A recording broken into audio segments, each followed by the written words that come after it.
Saludos, mis queridos estudiantes de la Universidad Filadelfia de México, de la licenciatura en Teología Bíblica. Muy bien, en esta ocasión lo que vamos a hacer es estudiar el curso de Historia Neotestamentaria. Muy bien, nos corresponde hoy hablar de ese curso y quiero invitar a que puedan ustedes ir a tomar nota, porque esto va a quedar grabado, pero sería bueno que tomen nota, que vayan asociando información. Lo que vamos a ver es la sesión 3, que nos corresponde, hablar sobre el primer mártir y los primeros viajes misioneros. Vamos a tratar de ir por Hechos, capítulo 6 al capítulo 12, así de manera exploratoria, porque no tenemos el tiempo suficiente como para abarcar detalle a detalle. De todas maneras, vamos a incidir en uno que otro detallito, pero no tenemos el tiempo para eso. Muy bien, el bosquejo que vamos a tratar es comenzando con la elección de los servidores, o de los diáconos, como dice la Reina Valera 60. Luego vamos a ver el arresto de Esteban, uno de los diáconos. También vamos a ver el martirio de Esteban y la persecución de la iglesia, los primeros viajes misioneros de Pedro y Felipe, y finalmente la muerte de Santiago y la liberación de Pedro. Y no vamos a ver el capítulo 9, porque trata de Saulo o Pablo, y vamos a dedicar eso a otra sección. ¿Ya? A otra sección. Vamos a ver solamente ahorita de Pedro Felipe. Vamos a dejar el capítulo 9 para la próxima sesión. Muy bien. Veamos algunas escenas de hechos para entrar en contexto. Voy a pedir que presten atención al video y ustedes pueden, ese video lo pueden ver completo, pueden verlo en sus casas, pero lo que yo pretendo es de alguna manera que entren en contexto, de esos versículos. Muy bien. No hablaran más en el nombre de Jesús. Luego de eso lo soltaron. Los apóstoles salieron del consejo llenos de gozo por haber sido considerados dignos de sufrir afrentas por causa del nombre.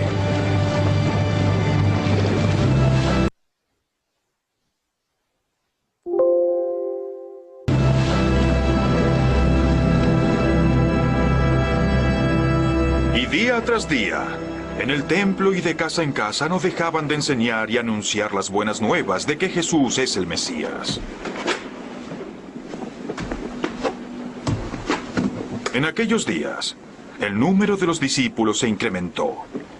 Se quejaron los judíos de habla griega contra los de habla aramea de que sus viudas eran desatendidas en la distribución diaria de los alimentos. Así que los 12 reunieron a toda la comunidad de discípulos y les dijeron: no está bien que nosotros descuidemos el ministerio de la palabra de Dios para servir las mesas. Hermanos, escojan a 7 hombres entre ustedes de buena reputación, llenos del espíritu y de sabiduría, para encargarles esta responsabilidad. Así, nosotros dedicaremos de lleno a la oración y al ministerio de la palabra. Esta propuesta agradó a toda la asamblea. Escogieron a Esteban, hombre lleno de fe y del Espíritu Santo, y a Felipe, a Prócoro, a Nicanor, a Timón, a Parmenas y a Nicolás, un prosélito de Antioquía.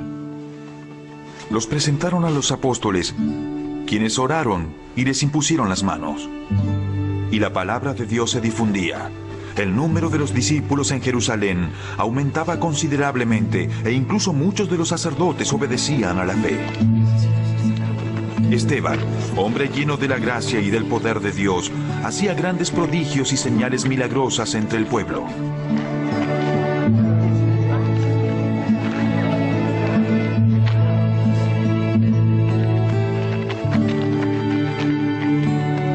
discutieron ciertos individuos de la sinagoga llamada de los libertos, donde había judíos de Cirene y de Alejandría, de Cilicia y de la provincia de Asia.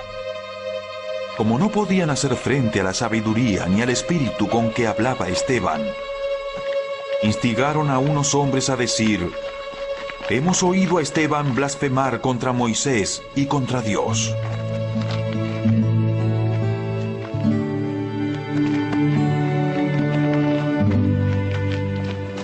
Agitaron al pueblo, a los ancianos y a los maestros de la ley. Aprendieron a Esteban y lo llevaron ante el consejo.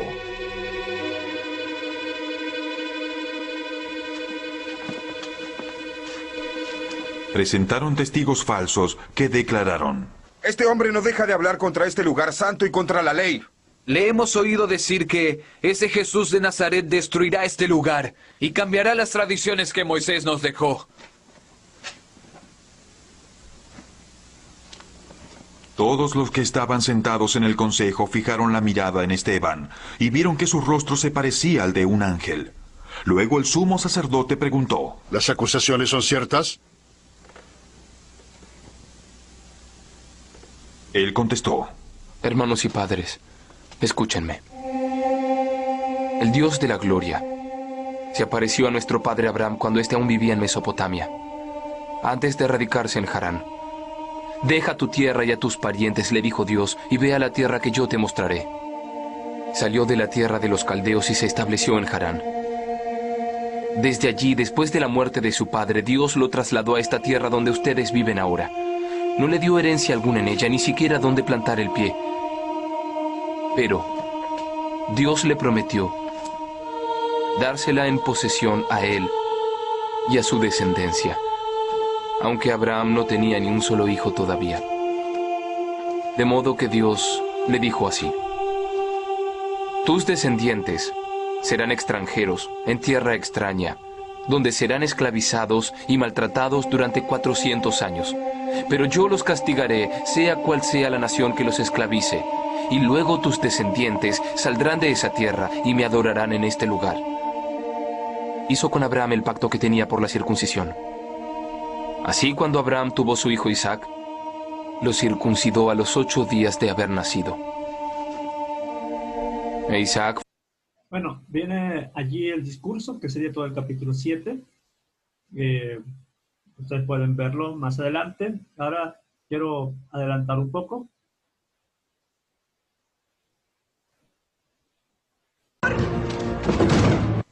Los que se habían dispersado predicaban la palabra por donde quiera que iban. Felipe bajó a una ciudad de Samaria y les anunciaba al Mesías. Al oír a Felipe y ver las señales milagrosas que realizaba, mucha gente se reunía y todos prestaban atención a su mensaje. De muchos endemoniados, los espíritus malignos salían dando alaridos y un gran número de paralíticos y cojos quedaban sanos, y aquella ciudad se llenó de alegría. Ya desde antes existía un hombre llamado Simón, que practicaba la hechicería y asombraba a la gente de Samaria.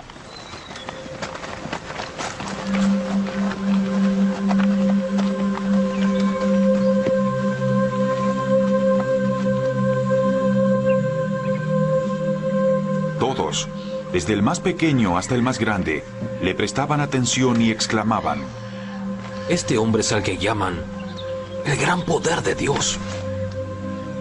Lo seguían porque por mucho tiempo los había tenido deslumbrados con sus tareas mágicas.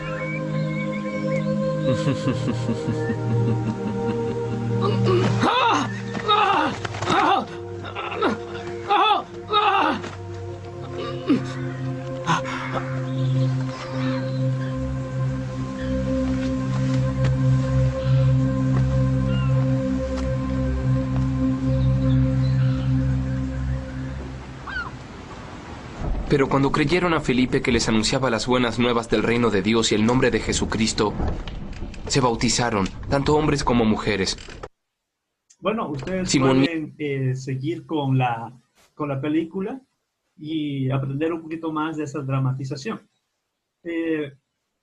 Quise mostrar esto porque se puede vivir de manera un poquito más clara el relato de hechos. Muy bien. Ahora retornemos al bosquejo que tenemos. Y pasemos al capítulo 6 de Libro de los Hechos y observemos la elección de los 7 servidores. Muy bien, para eso tenemos que ir al texto bíblico y ustedes pueden hacerlo con sus Biblias en sus casas, usando la versión que mejor les parezca. En el capítulo 6, y bueno, quizá la Reina Valera es una de las traducciones que más se usa, y podemos leerlo ahorita. Dice, en aquellos días, como creciera el número de los discípulos, hubo murmuración entre los griegos contra los hebreos, de que las viudas de aquellos eran desatendidas de la distribución diaria. Entonces los 12 convocaron una multitud de los discípulos y dijeron, no es justo que nosotros dejemos la palabra de Dios para servir a las mesas. Bueno, y luego viene todo esto. Lo que conocemos como la elección de los 7 diáconos o 7 servidores. Vamos a observar una estructuración bastante didáctica de ese pasaje. Muy bien. Aquí está en inglés, pero lo podemos de alguna manera entender. Me gusta esta estructuración semántica en el contexto, en qué tiempo, en aquellos días, ¿no? El evento que había crecido el número de los discípulos y sucede un conflicto, ¿no? Que estaban ahí criticando, murmurando los griegos contra los hebreos. La causa, pues, estaban descuidando la distribución para las viudas. La acción, reacción frente a ese conflicto es que los apóstoles de los 12, aunque sabemos que Judas ya no está, pero está el reemplazo, llaman a buscar una solución y dicen, y ahí va la acción como discurso, y dicen, ahí viene en comillas todo lo que está aquí, el discurso. Y aquí va la afirmación, no es bueno que descuidemos la palabra de Dios y tiene el propósito, descuidar para servir a las mesas. Y cambia de dirección, dice hermanos y hermanas, y aquí les llama a la acción, ¿no? Busquen 7 hombres entre ustedes, y ahí va la calificación, qué requisitos deben cumplir, ¿no? Buena reputación, que sean llenos del espíritu y de sabiduría, con el propósito de que estén quienes han estado con vosotros. Eso sí, no. A ver, vamos a ver. Él está. Ahí tenemos aquí. Y nosotros. ¿A quiénes encarguemos ese trabajo? ¿A quiénes encarguemos ese trabajo? Perdón. Y viene luego que ellos dicen, nosotros dedicaremos adoración a nuestro ministerio. Luego va a venir la acción, que ellos estuvieron de acuerdo, y se elige a los 7, pero entre los 7 hay algunos que tienen una mención especial. Vamos a verlo en español, pero lo que quería resaltar es esta estructuración. ¿Ya? Esa estructuración que está por demás muy ilustrativa, muy, muy clara. Muy bien, vamos al texto bíblico y comparemos ahora, en aquellos días no sabemos cuánto tiempo pasó, pero está en el contexto de los capítulos anteriores. Recordemos que en los capítulos anteriores lo que tenemos es cómo están distribuyéndose los bienes, ¿no? En el capítulo, vamos a ver, en el capítulo 4 dice que tenían las cosas en común, ¿no? Tenían las cosas en común y compartían, los más pudientes vendían sus heredades, no había ningún necesitado entre ellos, lo ponían al pie de los apóstoles y se repartían cada uno según su necesidad. Y entre ellos había un tal José, que le apodaron Bernabé, que era un judío, bueno, un levita, natural de Chipre, y él vendió su heredad y el dinero se lo puso a los pies de los apóstoles para que se reparten para los pobres. Ahora, el siguiente capítulo es el caso de Ananías y Zafira, ¿no? Y que ellos quizá quisieron recibir el halago de parte de los apóstoles o querer recibir cierto reconocimiento de parte de la iglesia, porque de alguna manera iban a verse como generosos, que también venden su propiedad y se lo dan para los pobres. Entonces, vendieron una heredad, pero mintieron diciendo de que habían vendido por cierta cantidad, el todo de la venta le entregaban a los apóstoles. Y por mentir, murieron, ¿no? Y luego va a venir, pues, los que se hacen muchas señales, maravillas, y va creciendo el número de los cristianos, ¿ya? Va creciendo el número de los cristianos. Muy bien. Estamos viendo cómo es de que se persigue luego a los apóstoles, los azotan, como dice aquí, llamando a los apóstoles, después de azotarlos, les intimaron que no hablasen en nombre de Jesús, y ellos igual salieron. Eso sería el capítulo 5. Tenemos entonces el contexto. Cuando llegamos al capítulo 6, nos encontramos con este problema. Ahora, como creciera el número de los discípulos, creciera, y no dice el número, pero hay que recordar que eran al principio 3,000 según el relato, y luego 5,000. ¿Ya? Eran muchísimas personas. Entonces, el número había crecido de los discípulos, de los seguidores, ya no seguidores de Jesús, porque Jesús, el maestro, tenía sus discípulos terrenales, ¿no? En su ministerio terrenal. Ahora son los que creen en él. Los cristianos, llamemos. Ellos son considerados ahora los discípulos. Muy bien. Y hubo murmuración de parte de los griegos contra los hebreos. Esta es una frase un poquito difícil de explicar. Por supuesto, murmuración es queja, hablaban entre ellos criticando, etc. La actitud de la repartición diaria, ¿no? La repartición diaria, para apoyar a los pobres, especialmente a las viudas, que eran desatendidas por los distribuidores hebreos. Eso hay que tener en cuenta, ese es el problema. Ahora, lo que hay que tener presente es la discusión que se está teniendo respecto a qué significa los griegos y los hebreos. Vamos a ver cómo traduce otras versiones. Por ejemplo, la Nueva Traducción Viviente dice: creyentes que hablaban griego se quejaban. ¿Okay? Que hablaban griego se quejaban de los que hablaban hebreo. Se está más criticando a los que hablan griego solamente, los que hablan griego versus los que hablan hebreo. Y al parecer eso es la tendencia, la interpretación que hacen la mayoría. Vamos a otra traducción, como la Dios habla hoy. Dice, los de habla griega comenzaron a quejarse de los de la habla hebrea. Otra traducción, la Nueva Versión Internacional.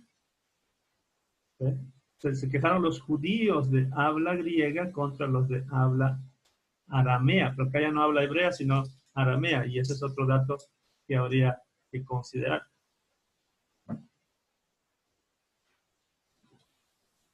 También la traducción lenguaje actual que hablaban griego y los que hablaban arameo. Si consultamos algunos comentarios, nos van a decir casi la misma idea. Bueno, voy con esta de Bruce, F.F. Bruce. ¿Ya? Esto dice, la distinción principal entre los dos grupos probablemente fuera lingüística. Los helenistas eran judíos cuyo idioma habitual era el griego y que asistían a las sinagogas grecoparlantes. Los hebreos hablaban arameo y asistían a las sinagogas con servicios que se realizaban en hebreo. Ok, lingüística. A ver, este es el comentario de Kistemaker y también va a decir judíos de habla griega y versus los de habla arameo. Ahora, aquí tenemos esta opinión en el comentario de Fitzgerald. Dice que Helestai, que no se encuentra en la Septuaginta, bueno, perdón.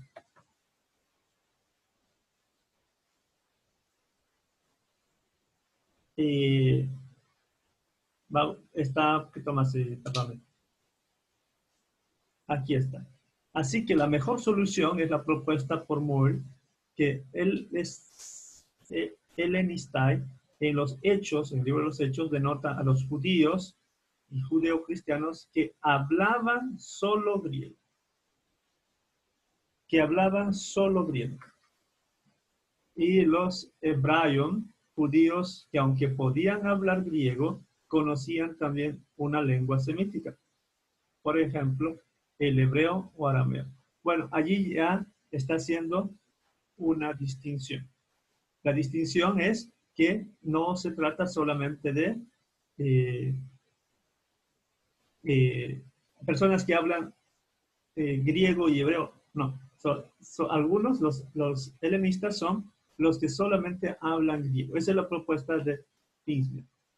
Vamos a ver otro comentarista que es el muy famoso, Craig Keener. Aquí está, Craig Keener. Y él nos va a dar otra percepción que no contradice, pero colabora para tomar una decisión. Dice, algunos eruditos piensan que aquí los helenistas son simplemente judíos palestinos que hablaban griego. Sin embargo, la mayoría de los judíos de Palestina eran bilingües.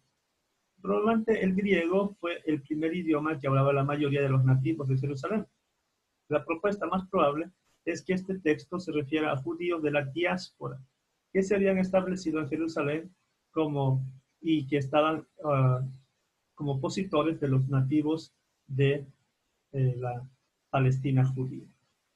Muy bien, entonces esa es la opinión de Craig Keener. Ahora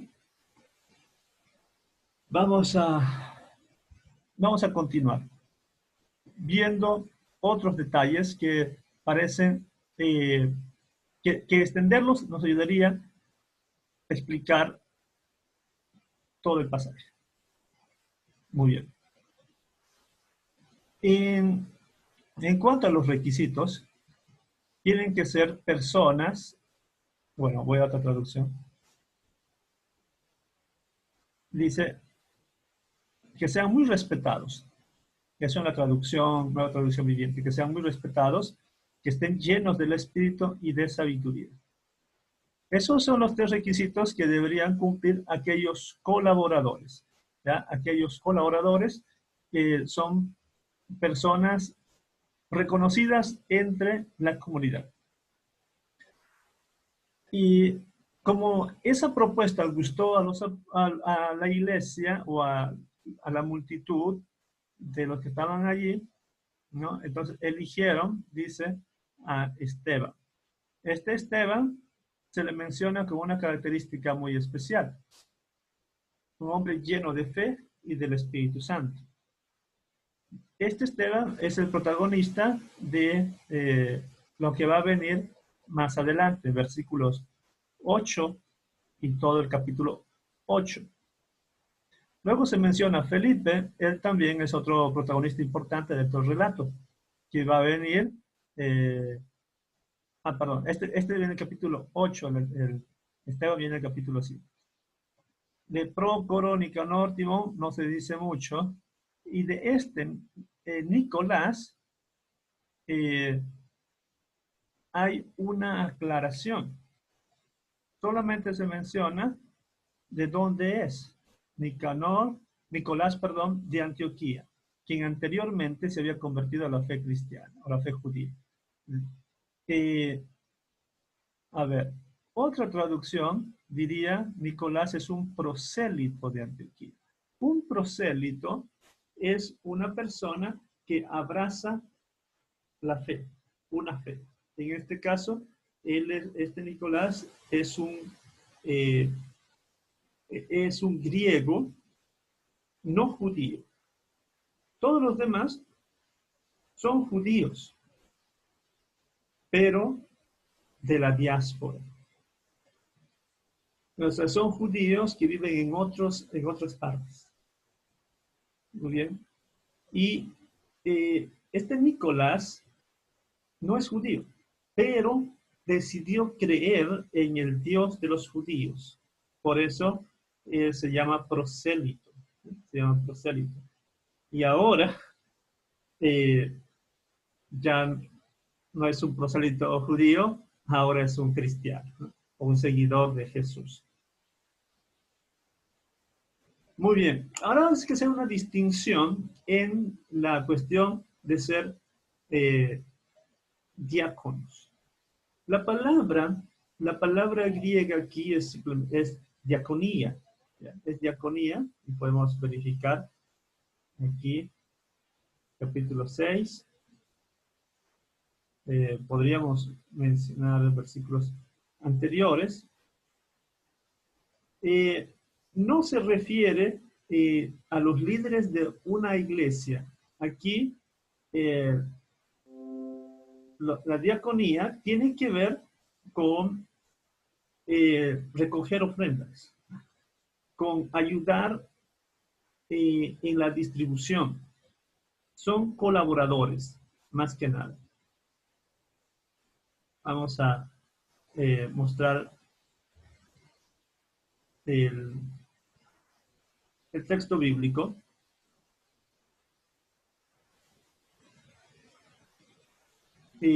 Ellos van a hacer el trabajo de colaborar en la distribución de la ofrenda. Y así, de ese modo, entonces, los apóstoles van a dedicarse exclusivamente a la oración y a la exposición de la palabra. Aquí tenemos diaconeo, ¿ya? Diaconeo, servir a las mesas, ¿no? Para servir a las mesas.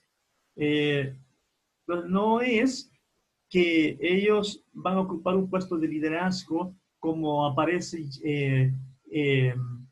Timoteo o en Tito, sino estos son grupos de colaboradores. Por eso es de que en algunos comentarios van a aparecer o los van a mencionar como recogedores de ofrenda, ¿ya? O mejor dicho, recogedores de limosnas,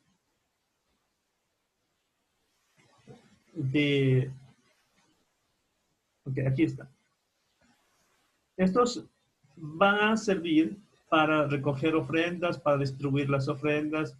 Son los, digamos, los que recogen los donativos y luego los van a repartir a los necesitados que había en el pueblo. Muy bien. Aquí está.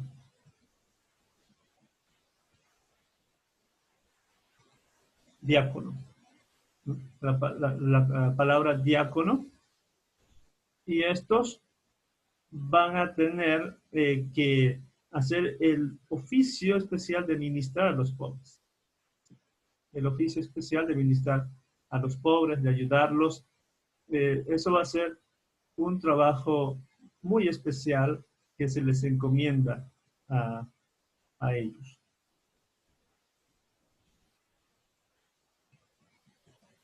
Muy bien.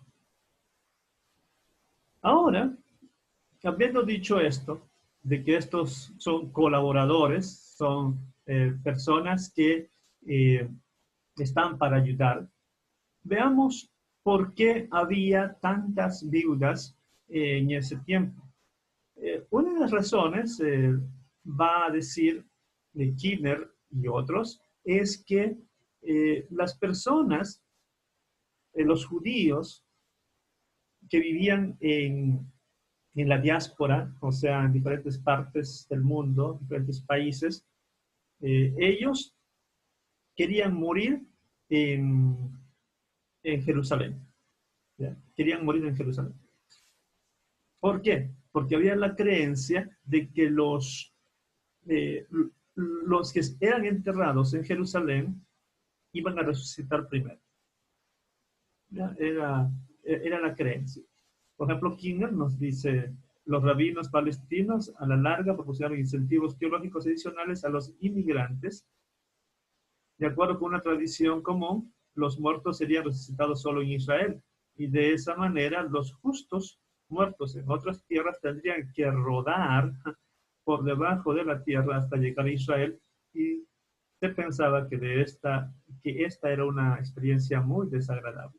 Así que, ¿qué pasaba? Los judíos piadosos viajaban desde sus lugares de origen, de sus países donde habían nacido, crecido, para morir en Jerusalén, y allí morían y dejaban a sus viudas. ¿Ok?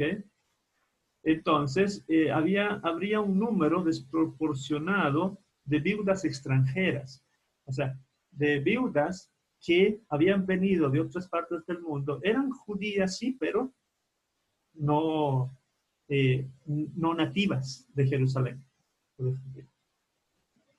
Habrían nacido y crecido quizá en Etiopía, bueno, o en Antioquía, o en Galacia, pero que habían llegado allí. Entonces, esas personas, como que las mujeres no tenían quien los apoyara, entonces en la iglesia también se vio resultado. Y la actitud parece que no solamente había en la iglesia, sino también en la cultura judía, donde había discriminación o diferencia entre las viudas. Y en esa primera iglesia hay problemas ya. Vemos en Hechos 6 que hay problemas de distribución, como que esos primeros cristianos no estaban siendo tan justos. Al parecer, eso se puede interpretar. Sin embargo, los apóstoles hicieron todo lo posible para que la ayuda llegue a todos. Y al elegir a estos 7 colaboradores, se esperaba que llegase a ser más efectivo. Muy bien. Eso sería bueno considerar en cuanto al servicio social. Y hoy en día también debemos tener esa actitud de ayudar a las personas necesitadas, especialmente las viudas, porque está establecido en la ley que ellas deben recibir un trato de apoyo especial. En la ley bíblica, en la Biblia está establecido eso. Muy bien. Ahora veamos el caso de Esteban. El caso de Esteban. Y Esteban, como ya se vio en el video, Esteban, lleno de gracia y de poder, dice el versículo 8, hacía prodigios y grandes señales milagrosas entre el pueblo. Allí en Jerusalén hacía señales, quizá milagros, liberaciones, etc. Y había oposición de parte de ciertos judíos que venían de la diáspora también. O sea, judíos que eran de Cilicia, perdón, de Asia, también cireneos, alejandrinos, que venían a disputar con Esteban. Disputar de lo que Esteban estaba hablando. ¿De quién estaba hablando Esteban? ¿De qué persona? Estaba hablando de Jesús. Que Jesús es el Mesías, que Jesús resucitó, que Jesús es el Salvador, etc. Lo que es la predicación de los apóstoles, de la iglesia primitiva, estaba hablando de eso y que Jesús es el cumplimiento de las profecías del Antiguo Testamento. Y eso creó de alguna manera discordia o molestia en otros judíos y por eso estaban en disputa teológica por un lado. Pero como no pudieran ganarle en esa discusión teológica, porque tenía mucha capacidad Esteban, entonces estos sobornaron a algunos varones para que dijeran esos varones que han oído la prédica de Esteban y en esa prédica había blasfemias contra Moisés y contra Dios. Ahora, esto es muy, muy grave. Por lo menos la blasfemia contra Dios es lo que la acusación formal por cual se crucificó a Jesús. Y la blasfemia contra Moisés, pues es no solamente contra el personaje de Moisés, sino contra quizá también la Torá, el libro sagrado. Pero más es contra la figura de Moisés, la importancia de Moisés como el gran legislador. Entonces, esto es como si, vamos a poner un ejemplo sencillo, no vamos a ir muy lejos, pero algo sencillo, como que alguien de otro país dijera que de su país son los tacos, o la música de los mariachis. Es una ofensa, ¿verdad? Para un mexicano es una ofensa. Eso es pequeño en comparación de que un judío escuche una blasfemia, una crítica o un insulto contra Moisés y contra Dios. Entonces, cuando estos falsos, digamos, testigos comienzan a anunciar esto, hemos escuchado a este hombre blasfemar, entonces la gente se amontona y comienzan a, digamos, a reclamar y a violentar a Esteban, al punto que, dice, lo arrebataron y lo llevaron al Sanedrín. Este Sanedrín, para ustedes que no están muy familiarizados con la cultura judía, sería como un concilio, o donde se toman las decisiones más importantes. Las decisiones más importantes del judaísmo son 70 ancianos, donde se decide el futuro de algo. Ahí es donde llevaron a Jesús. Y ahí es donde le condenaron. Luego vienen más los testigos anunciando de que este hombre no habla, no cesa de hablar contra el lugar santo y la ley. Ya añadieron 2 elementos más. Antes era contra Moisés y Dios, ahora añaden que hablan contra el lugar santo, sería el templo, y la ley, que sería el libro sagrado. Y luego hemos oído decir que este Jesús, ¿no? el que predica a Esteban, Jesús Nazareno, destruirá este lugar, o sea, destruirá Jerusalén y destruirá el lugar santo. Y cambiará las costumbres que nos transmitió Moisés, y por eso están molestos, nuevamente aquí, Moisés y Moisés, las leyes, costumbres. Y no es de que Jesús dijo que va a destruir ese lugar, es que Él va a destruir. Él dijo que, bueno, en una de sus mensajes dijo que no quedará piedra sobre piedra. O sea, anunció de que iba a venir un tiempo de destrucción. Pero lo que Esteban va a decir más adelante es muy importante porque hay que quitar la centralidad del templo. Hay que, como decía Jesús, llegará el tiempo en que no se adorará ni en este monte, allá en Samaria, ni en Jerusalén. Porque Dios está buscando adoradores en espíritu y en verdad. Muy bien. Hay que dejar de prestar atención al templo y centrarse en algo más importante, que sería Jesús. Muy bien. Entonces, eso es la acusación y la gente pues está muy molesta. Muy molesta. Vamos a la defensa. La defensa. Y podemos proyectar esta imagen, ¿no? Aquí Esteban, las personas, quizá los testigos y los del Sanedrín, escuchando la defensa o el discurso que va a decir. Bueno, comienza ahí desde el 7.2. Desde el 7.2 responde a la pregunta. Del 7.2 en adelante va a responder a esta pregunta. El sacerdote le dice, el sumo sacerdote, ¿es esto así? ¿Es verdad? ¿Es verdad que tú predicas lo que ellos te acusan? Y ahí viene la respuesta, y su discurso es bastante largo, bastante largo.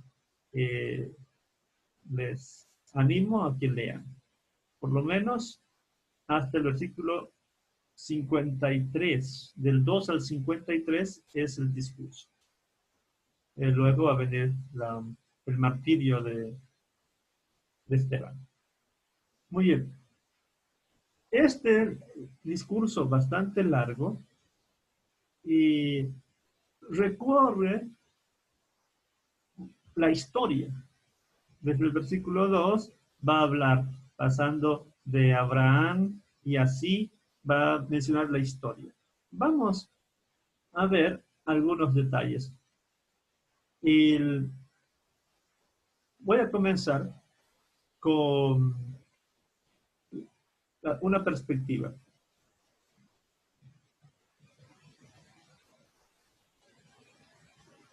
La perspectiva es la siguiente.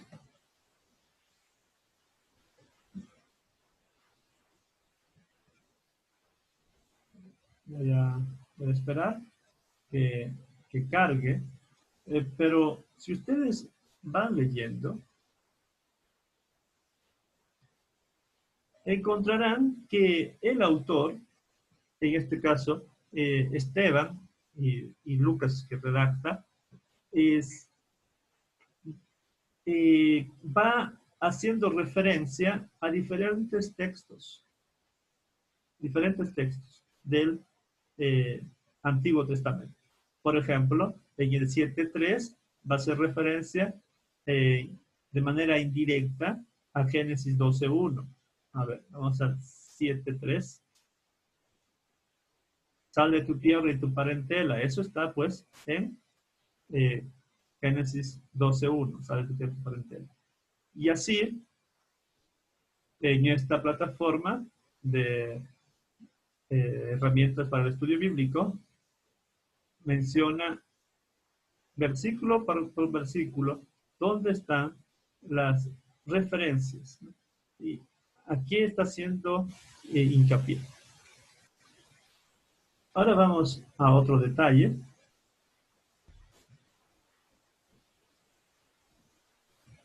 Vamos a otro detalle. Finzier considera que todo este discurso se trata de tres tipos. ¿Ok? El primero es el histórico tipológico. pues presenta un esbozo en miniatura de la historia de Israel, un estilo deuteronómico describiendo la reacción del antiguo Israel a las acusaciones de Dios a su favor, logrando así un propósito apologético y polémico. También tiene otro enfoque que sería el enfoque didáctico, pues interpreta las escrituras con las autoridades, para las autoridades judías que lo escuchan. Está interpretando las escrituras. Y lo otro que hace Esteban tiene que ver con algo acusatorio, pues acusa a los que lo escuchan y condena a los que los están juzgando por resistirse al Espíritu Santo. Bien, eso sería más o menos el enfoque del discurso, el discurso que está presentando Esteban. También algunos observan que habría allí como un discurso tipo griego, ¿ya? Como aquí este comentario de Bock, Darrell Bock, y allí dice que este discurso puede considerar, ¿no?, el exordio, narratio, propositio, argumentatio. Todo esto que era parte de la retórica griega y que sí hace uso Esteban. Vamos a ver en español. Aquí, en este trabajo,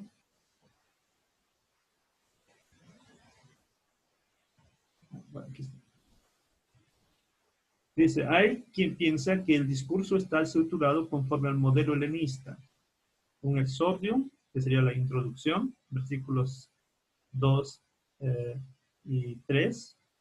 Después viene el narratio, que sería el relato, versículos 4 al 41.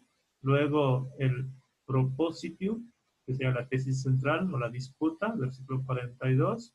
Luego vendría el argumentatio, que sería la argumentación, versículos 42, parte B, al versículo 50. Y el peroratio, que sería la exhortación, versículos 51 al 53.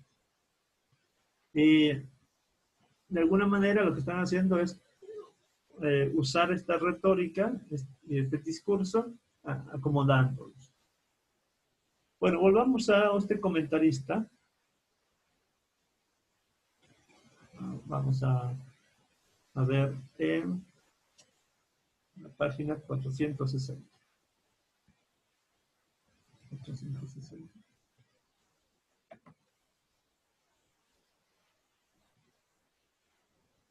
Y aquí está. La estructura del discurso. Dice, el versículo 2a es una introducción, llamamiento a la atención de los oyentes. Los versículos 2, parte B, al 8, parte A, que sería la parte 1 de la historia de Abraham, la promesa de Dios a un Abraham obediente, a quien da este lugar o esta tierra, y una alianza o la señal de la circuncisión. La parte B del versículo 8 es la transición de Abraham a los patriarcas. Los versículos 9 al 16 sería parte 2, historia de José. Patriarcas celosos, los hermanos de José lo venden, pero Dios estaba con él y llegó a ser quien sacó a los patriarcas de la tribulación, ¿no? Eso está en Génesis, cuando José se convierte en el segundo importante después del faraón allá en Egipto. Luego viene de versículos 17 al 19 la transición, digamos, la transición entre las historias de Abraham y la historia de José, que se entrelazan.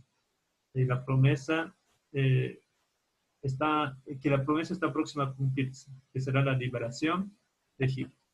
Versículos 20 al 38 en la parte 3. Historia de Moisés. Que es hermosa a los ojos de Dios y educado en la sabiduría griega. Moisés llega a ser aquel por medio del cual Dios trajo la liberación. No obstante, fue rechazado por los israelitas como su juez. Llamado de nuevo por Dios en un lugar santo, ¿no? Eso, en la zarza, Moisés se convirtió en el agente de la liberación. Versículo 34. A este Moisés, Israel lo rechazó y volvieron sus corazones a Egipto. Eso está hablando en el desierto, ¿verdad? Pero el mismo Moisés les prometió un profeta como él. Deuteronomio 18. Versículos 39 y 40 es la transición. El pueblo rechaza a Moisés. El rechazo de Moisés, perdón, conduce a la idolatría. O sea, si el pueblo rechazó la liderazgo de Moisés, se convierte en idólatra. Versículos 41 al 43, es la parte 4, la primera caída de Israel en la fidelidad, su idolatría del desierto y culto del ejército del cielo. Ya, y esto vamos a observarlo luego. Luego viene versículos 44 al 50, la parte 5, la segunda infidelidad de Israel. Sustitución de la tienda del testimonio en el desierto por el templo hecho por el hombre. Y al final es la condenación de Esteban. O sea, Esteban condena la actitud de los israelitas. ¿Por qué? Porque han matado al justo, han asesinado al justo, a Jesús. Así, hay que ver en esas partes, leer el discurso. Ahora, Kinner nos ofrece detalles un poquito más claros para entender este contexto. A ver, vamos al capítulo 7. Capítulo 7. ¿Por qué esto es importante? Porque nos va a dar un enfoque tipo más esclarecedor. Ok. Dice aquí, subo un poquito. Era común recitar la historia de Israel para establecer una posición, ¿no? Y hay ejemplos de cómo se recuenta la historia, una cuestión retrospectiva. En Macabeos igual, Eclesiástico. Muy bien. Y uno no necesita estudiar Hechos, o sea, toda esta sección, mucho tiempo antes de que el punto se aclare. Esteban, ¿qué cosa está haciendo? Está respondiendo a los cargos. ¿Por qué? Porque los cargos, las acusaciones eran que blasfemia contra Moisés y contra Dios. ¿Será verdad eso? Y comienza él a hablar de Dios y de Moisés. No está blasfemando. Ok. Otro cargo. Que iba a destruir este lugar, que habla sobre este lugar santo y la ley. ¿Será verdad eso? Entonces comienza a hablar su discurso. Y también que destruirá este lugar. Jesús destruirá este lugar. Y en esa defensa niega que el templo o incluso la tierra de Israel sean necesariamente el punto central de la obra de Dios en la historia a corto plazo. O sea, niega que Dios esté interesado en ese territorio o en el templo como proyecto a corto plazo. Si bien los profetas del Antiguo Testamento expusieron el mismo caso de la centralidad de Dios en lugar del templo, Esteban está obligado a presentar al menos la misma oposición que presentaron ellos. ¿Ok? En general, en donde sus puntos difieren del texto hebreo común, allí concuerdan con el texto samaritano y de la Septuaginta. Bueno, esto lo aclaro porque cuando ustedes van a leer su Biblia, van a encontrar que lo que dice Esteban concuerda con el Antiguo Testamento que tenemos, pero hay algunas cosas que no concuerdan. Eso que no concuerdan, concuerda con el Pentateuco samaritano o con la traducción griega, que conocemos como la Septuaginta. Ahora, comienza con Abraham, el gran patriarca. Me llama mucho la atención esto. ¿Por qué menciona a José?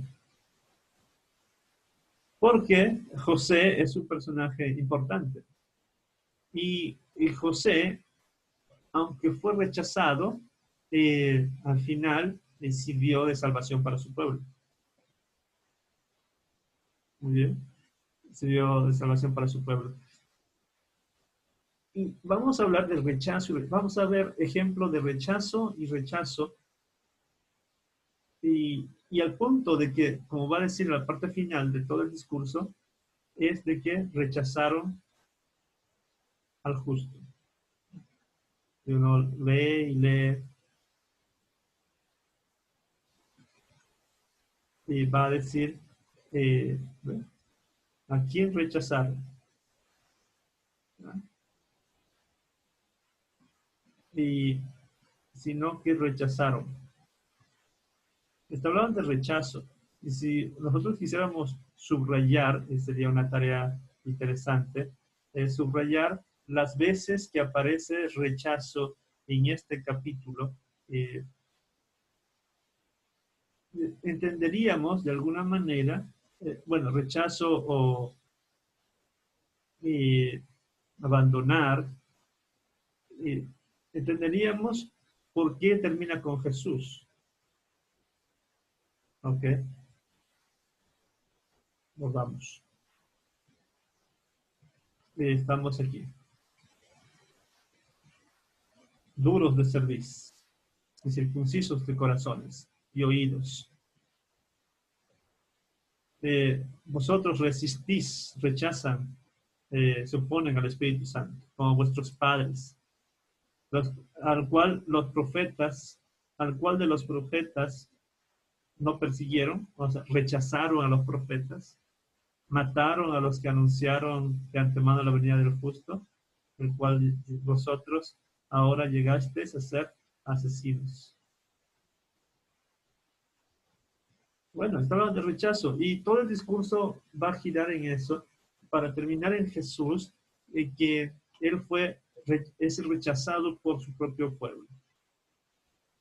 Y por eso, al oír esto, que ellos rechazan, se comportan igual como sus padres que mataron a los profetas, es que la multitud se enfureció en sus corazones y tiraron piedras, ¿sí? Lo apedrearon. Eso es lo que, bueno, vamos a ver aquí. En esta imagen. Muy bien. Ahora vamos a ver, a grosso modo, porque ya se nos terminó el tiempo. Vamos a ver, a grosso modo, los viajes misioneros que encontramos en el capítulo 8. Ok, vamos al capítulo 8. Hay persecución en el capítulo 8. Eso lo vamos a solamente mencionar. A Esteban lo mataron y ahí aparece en escena Saulo, que luego será conocido como Pablo. Y Saulo consintió en la muerte de Esteban. Y este Saulo dirigió la persecución contra la iglesia que está en Jerusalén.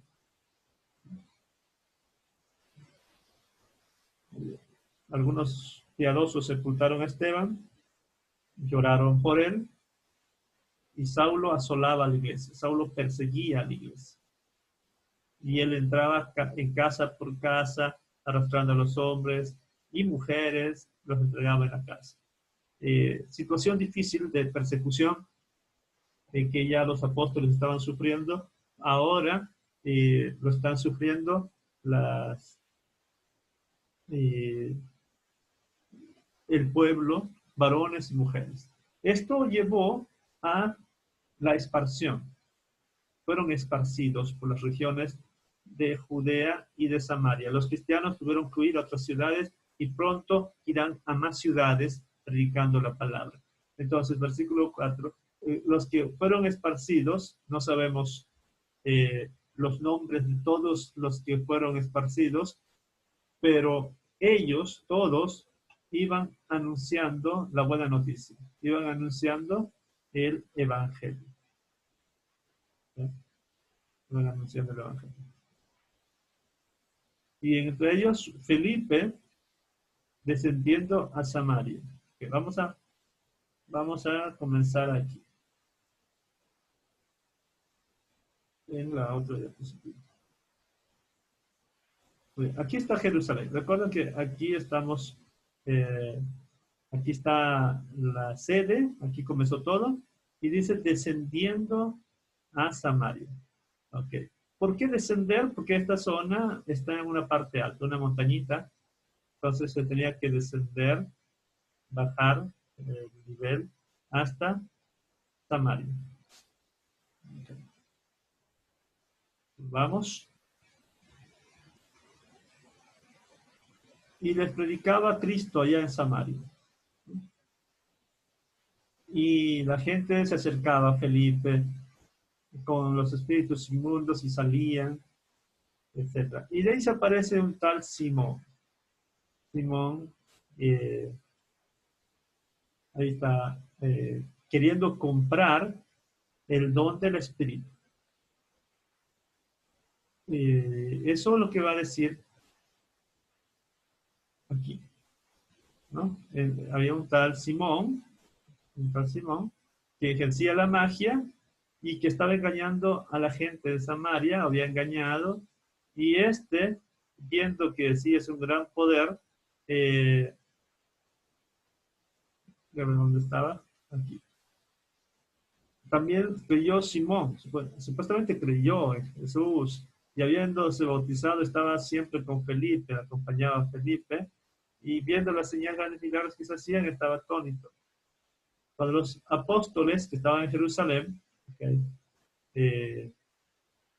envían a Pedro y a Juan a Samaria, y cuando ellos vinieron, la misión era que recibiesen los nuevos creyentes de Samaria el Espíritu Santo. Porque no había descendido todavía el Espíritu Santo sobre ellos, sino solamente habían sido bautizados en el nombre de Jesús. Entonces estos apóstoles, cuando se ponían las manos, recibían el Espíritu Santo. Okay, vamos a dejar esto con lo que va a decir Hechos 1:8. 1:8. Dice, Jesús dijo, pero recibiréis poder cuando haya venido sobre vosotros el Espíritu Santo, y me seréis testigos en Jerusalén, en Judea, en Samaria y hasta el último de la tierra. Al principio solamente estaban en Jerusalén, ahora por la persecución ya habían salido a Judea, o sea, a los otros pueblos de la provincia, y a Samaria.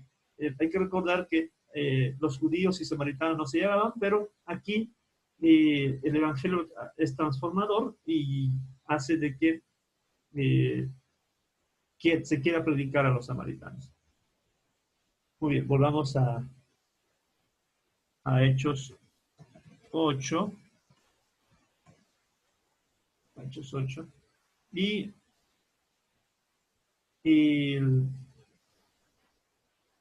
este Simón, viendo eso, entonces ofrece dinero. Y los apóstoles le critican y Pedro le dice, tu dinero parece contigo porque has pensado que el don de Dios se obtiene con dinero. Bueno, le dice, arrepiéntate, porque en hiel y de amargura y prisión de maldad veo que estás. Creo que todos los cristianos han interpretado esto como Simón el que hace alguna cosa mala. Solamente hay un predicador internacional que felicita a Simón y dice que Simón el Mago es el único que entendió el Evangelio, porque sabe pagar por recibir el don. Ya ustedes saben a quién me refiero. Muy bien. El versículo 25. Ellos, entonces, habiendo testificado y hablado de la palabra de Dios, se volvieron a Jerusalén. Y muchas poblaciones de los samaritanos, en muchas poblaciones anunciaron el Evangelio. Ok, entonces tenemos entonces que volvieron a Jerusalén. Los apóstoles volvieron a Jerusalén y allí viene otra misión para Felipe. Otra misión para Felipe. Un ángel del Señor habló a Felipe diciendo, levántate y ve hacia el sur por el camino que desciende de Jerusalén a Gaza, el cual es desierto. Entonces tenía que ir Felipe al sur de Jerusalén, esta línea verde, va al sur. Camino a Gaza. Ahí está Gaza. Por allí se va a encontrar con un etíope. Y eso es lo que va a decir el versículo aquí. Levantó y sucedió que un etíope eunuco, funcionario de la reina Candace, ¿no? Y estaba allí leyendo un papiro o un fragmento del profeta Isaías. Ya conocemos eso, cómo le predica, y luego de que entiende este etíope que las escrituras se refieren a Jesús, entonces decide bautizarse. Yendo por el camino llegaron a cierta agua y dijeron al eunuco, que hay agua, que me impide que yo sea bautizado. Entonces se sugiere que por aquí, como hay agua, ¿no? Aquí en el camino fue bautizado el etíope, o más aquí, pero bueno, se menciona en este mapa de Logos, en este lugar.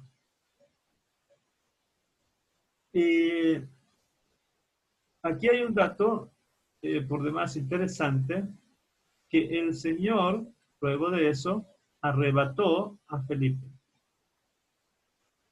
Y el eunuco no lo vio más y siguió su camino gozoso, pero Felipe se encontró, o sea, el Señor lo arrebata, se entiende que es llevado sobrenaturalmente,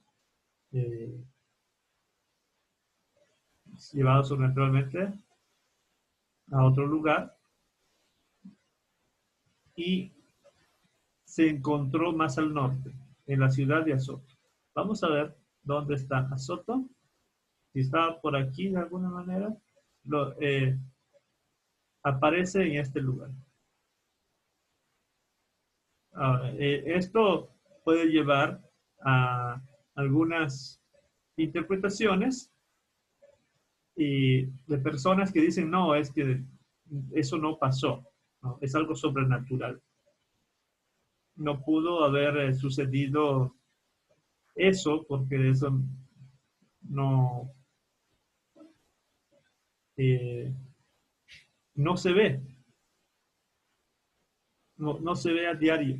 Entonces, puede ser de que no haya sucedido. Pero el texto parece sugerir que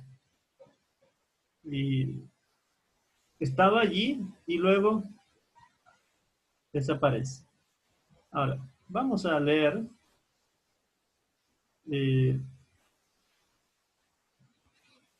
este pasaje donde estamos aquí. El comentario de Kina.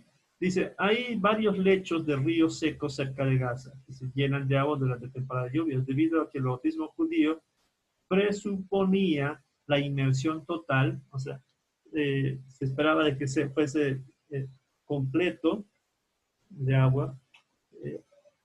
No hay duda alguna de lo que Lucas intenta decir aquí. Como hombre temeroso de Dios, el etíope podía entender el punto de vista judío acerca de la conversión total, incluye el bautizo, aunque Felipe no le pide que se circuncide. Bueno, aquí. Algunos magos aseveran tener la habilidad de volar. Sin embargo, el lenguaje que se utiliza en el arrebatamiento de Felipe sugiere un movimiento sobrenatural más parecido a lo que se menciona en el Antiguo Testamento, como por ejemplo el caso de en Primera de Reyes 18:12. ¿No? Que vaya, diga acá, bueno, sería bueno leer esto. O Segunda de Reyes 2:16. Entonces, sí es digamos, un movimiento sobrenatural que llega hasta Azoto. Ahora, Azoto es es la antigua Asdod, ¿verdad? La antigua Asdod, que se menciona en el Antiguo Testamento como ciudades filisteas, ¿ok? Estaba a 40 kilómetros al norte de Gaza y cerca de 54 kilómetros al oeste de Jerusalén. Muy bien. Hasta ahí ya nos encontramos en Azoto, pues él va a continuar predicando. Va a continuar predicando. Dice, y siguió su camino en cada pueblo hasta que llegó a Cesarea. ¿Ok? Vemos en el mapa. Entonces, aparece en Azoto y comienza a predicar en todos los pueblos que hay por aquí, Amia, Lida, Antipatris, y continúa su viaje por toda la costa hasta que llega a Cesarea. Muy bien. Y luego tendríamos que observar las otras predicaciones que ya va a hacer, no en el capítulo 9, porque ese es de Pablo, pero sí ya entrar al ministerio de Pedro.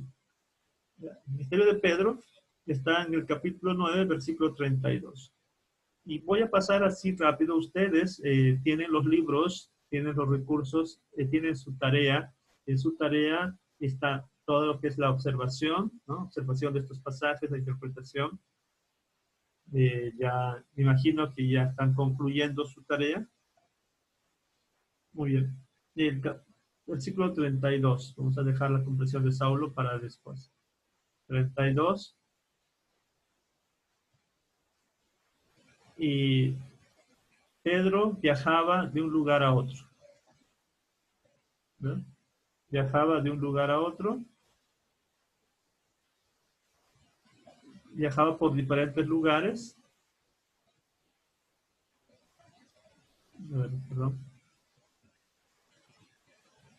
Y también fue a los santos, a los cristianos que habitan en Lida, y allí encontró un hombre llamado Eneas, que estaba paralizado por 4 años acostado en un catre, y le sana, o hace una oración para que sea sano. Y vinieron todos los que estaban en Lida y en Sarón y se convirtieron al Señor. Vemos en el mapa, vamos, esta sería la línea roja. Entonces, Lida. Aquí en Lida, Eneas es sanado. Y Pedro está predicando por diferentes lugares, quizá también en Maús y otros pueblitos cercanos, estaba predicando y ya se encuentra en Lida. Vamos más adelante. Vamos a Jope. Y en Jope va a suceder otro hecho. Bueno, aquí está la imagen, perdón, no menciono esto. Aquí está otro hecho asombroso, que es la resurrección de Dorcas. Dorcas era una mujer piadosa que trabajaba haciendo buenas obras y dando limosnas. Un día enfermó y se murió. Y estaba en Lida, cerca de Jope, porque Pedro estaba en Lida y fueron a rogarle de que vaya a Jope a orar, y oró, ¿no? Tiene puesto sus rodillas, oró, y luego resucitó, volvió a la vida, Tabita. Y se alegraron. O sea, otro hecho maravilloso que podríamos considerar. Y continúa allí Pedro. El capítulo 10 es el relato de Pedro y Cornelio, porque Pedro está en Jope, en la casa de un tocayo suyo, Simón el Curtidor, y Cornelio es un gentil, un general, que es piadoso, temeroso de Dios, y daba limosnas a la gente y oraba a Dios continuamente. Entonces Dios le dijo que un ángel de Dios le habló, le dijo Cornelio, ¿no? Y le dijo que vaya y busque a... Perdón. Envía pues ahora unos varones a Jope y haz venir a un tal Simón llamado Pedro. Okay. Y Pedro recibe una visión, la visión especial de comer animales impuros, y significa de que debe ir a visitar la casa de un gentil, o sea, de un no judío. Voy a pasar esto rápido. Y vamos al capítulo 11. Pedro reporta cómo es que la familia de Cornelio recibió el mensaje, y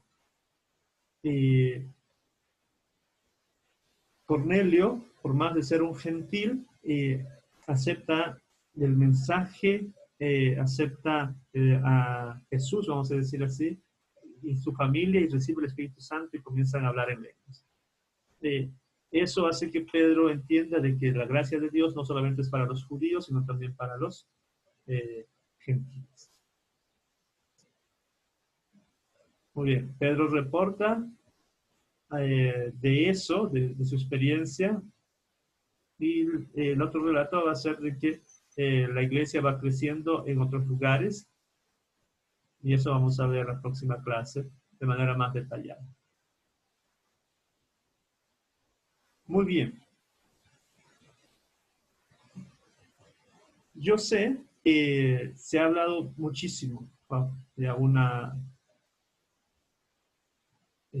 sí, bastante. Se ha hablado bastante, pero yo creo que, bueno, creo que es pertinente que nosotros sigamos reflexionando en el libro de los Hechos. Por favor, quiero que ustedes continúen leyendo, analizando el libro de los Hechos. La próxima sesión vamos a retomar y ver algunos que otros detalles. Recuerden, no tenemos suficiente tiempo, pero ustedes tienen las herramientas para seguir trabajando. Muchas bendiciones. Nos vemos en el siguiente tema y luego habrá otros videos de los otros cursos que también se está dictando. Muchas bendiciones. Muchas bendiciones para sus vidas.